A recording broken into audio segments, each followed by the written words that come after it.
ខ្ញុំគឺជានារីដែលនាងស្គាល់ច្បាស់ហើយខ្ញុំប្រាកដណាស់អ្នកផ្ដល់ជំនឿចិនអ្នកនាំឲ្យរូបខ្ញុំបាញ់ចេញកម្លាំងពិតជានារីក្លាហានរឹងមាំអ្នកដឹងច្បាស់ថាខ្ញុំមានអនុភាពមុនខ្លាំងក្លា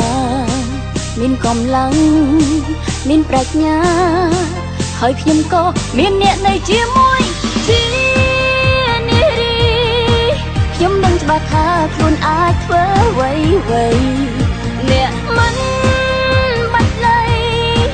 ចាំចែងចង់អល់បង្ហាញផ្លូវដើរឡើយណា